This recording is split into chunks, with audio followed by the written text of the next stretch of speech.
Hello everyone, my name is Ramses Baez. I interview Amanda Mel. She is a registered nurse and she also has a master's in public health. She works in the Boone County Health Department and her title is Public Health Administrator. First, we started talking about her education. She told me that she got her registered nurse degree at Rock Valley College.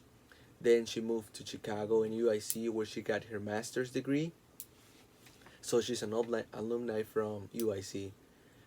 Then we moved on to why she chose public health over the other healthcare arenas or fields. And she says that she likes to help and serve the community.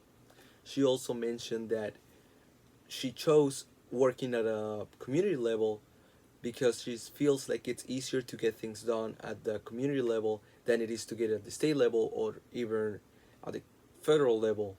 So that's why she chose to be working in the county as the public health administrator. And then we move on to talking about public health in general.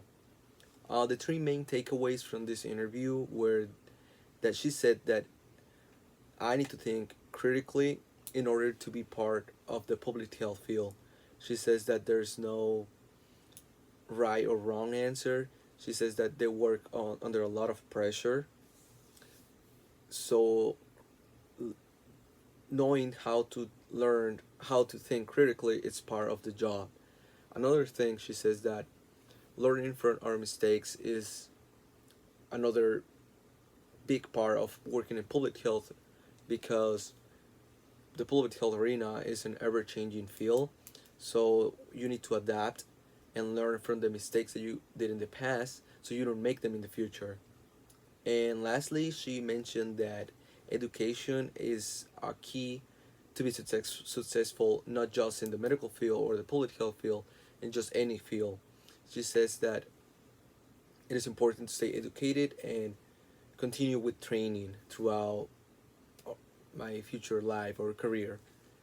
I would like to say what I learned from this interview. And like I mentioned before, is that public health is a growing and ever-changing field.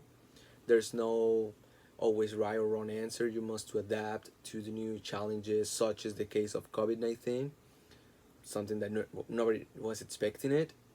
She says that there's not a typical day in public health. She says that some days she spends most of the days at her office, other days she's talking to the community board about the challenges of the community or the county. Other days she says that she's doing or giving flu shots to the community. Other days she's doing presentations, and there's no typical day. So she says that every day is different day. She plans ahead, but she's not sure whether or not she's gonna be able to get her things done throughout the day or not. She says that they face a lot of challenges, such as the case of money, staffing, as well as training. She says that since it's an ever-changing field, they must need to stay updated with all the trainings. So sometimes they don't have enough resources to conduct training, or days, time, money, many reasons why they don't conduct training. But she says that they face a lot of challenges, but they push through them because they're first responders, so they need to stay up to date with all their trainings and stay on top of their game. And lastly, if I'm interested in the in the political field, is that I might. It mentions like it's like very challenging. It's ever changing. I might be interested in it. I'm still not really sure. Maybe after my second interview, I'll be more sure whether or not I want to do it or not.